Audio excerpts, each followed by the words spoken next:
From Jameel McClain's spinal cord contusion to Tim Krumrie's 15-inch steel rod, these are NFL defenders who almost died on the field.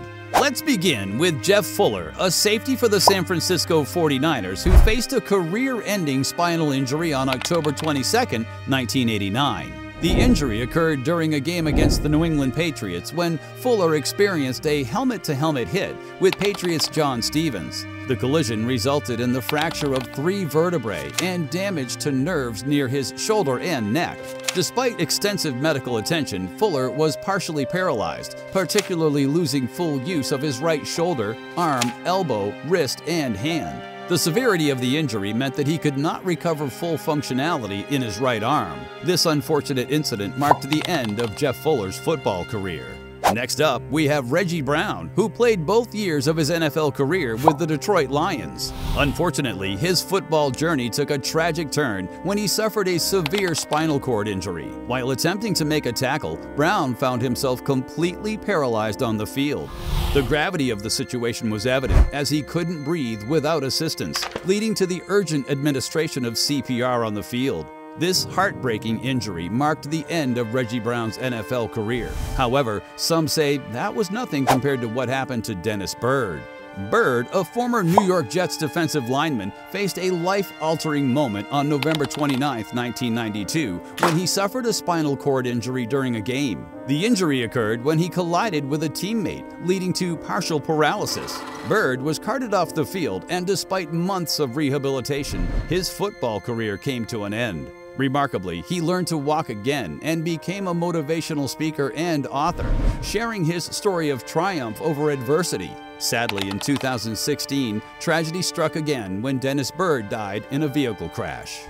Moving on, we go to Ryan Shazier, the former inside linebacker for Pittsburgh, who suddenly collapsed on the field while trying to make a tackle.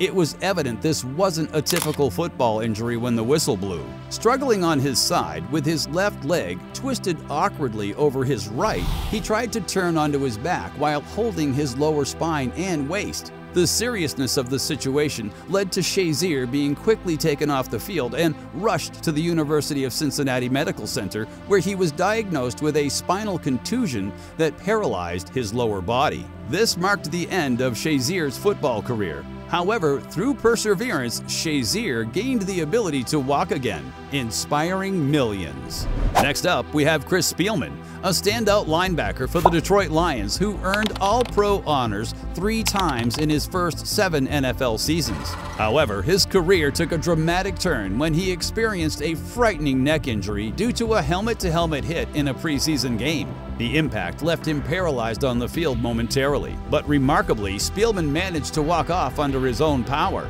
Unfortunately, this injury marked the end of his NFL career.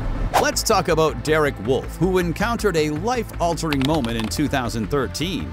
During a preseason clash, a scary collision unfolded when a fullback unleashed a cut block attempt that landed squarely on Wolfe's head. The impact bruised his spinal cord, thrusting him into temporary paralysis for 3 hours.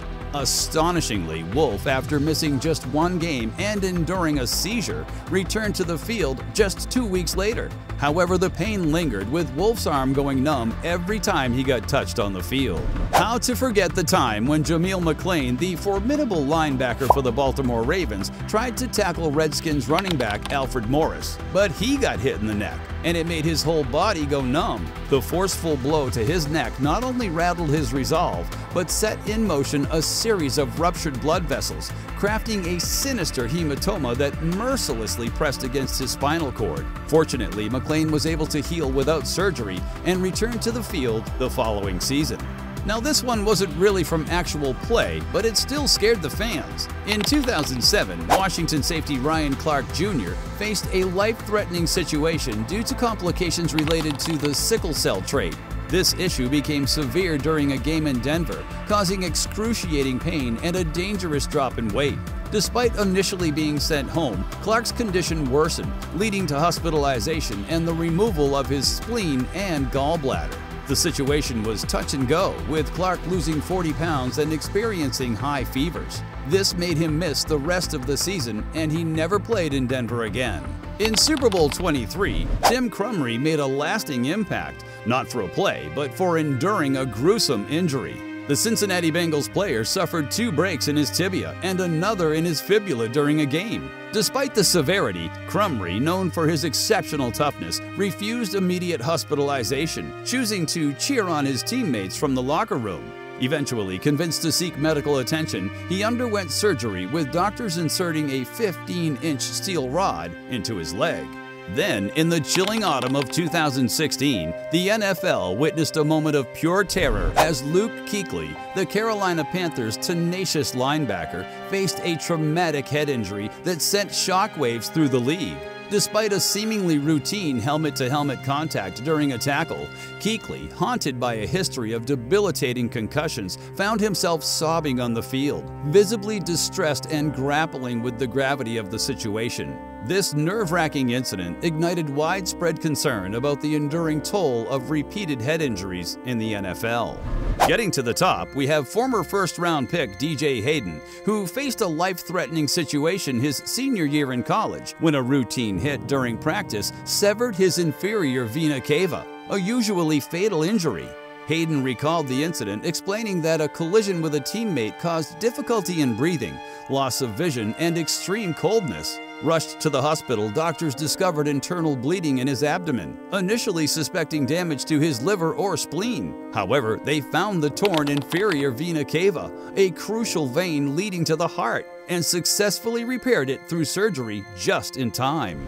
Moving forward, we have Vikings linebacker E.J. Henderson, who faced a catastrophic turn of events that would prematurely terminate his season. In the second half, disaster struck as he endured a bone-shattering blow, a fractured left femur inflicted by the unsuspecting force of his teammate Jamarica Sanford. The severity of the injury unfolded dramatically as Henderson, wincing in agony, reached desperately for his knee.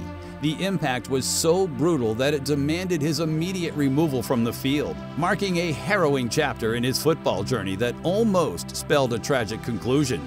During Sunday Night Football, Aiyuk Robertson, a Raiders cornerback, faced a frightening moment when he collided with Jets running back Breece Hall. The impact was severe as Hall's knee slammed into Robertson's head while trying to move the ball. Robertson ended up flat on his back, not moving, and people worried about a fencing response. After what felt like a long time, he finally got up, but walking was tough and he needed help from the medical staff to leave the field. And now for one of the scariest moments in the history of the NFL. On January 2, 2023, Buffalo Bills safety Damar Hamlin was in critical condition after suffering cardiac arrest during a game against the Cincinnati Bengals. The incident occurred in the opening quarter, leading to the postponement of the game. CPR was administered and Hamlin's heartbeat was restored on the field, but he remained in intensive care at the University of Cincinnati Medical Center. Thankfully, Hamlin is now in stable condition and was discharged from the hospital on January 11, 2023. This incredible recovery has inspired the entire sports world, and Hamlin's family released a statement thanking everyone for their love and support during that challenging time. Are there any other players you feel are missing from this list? Share your thoughts and comments below.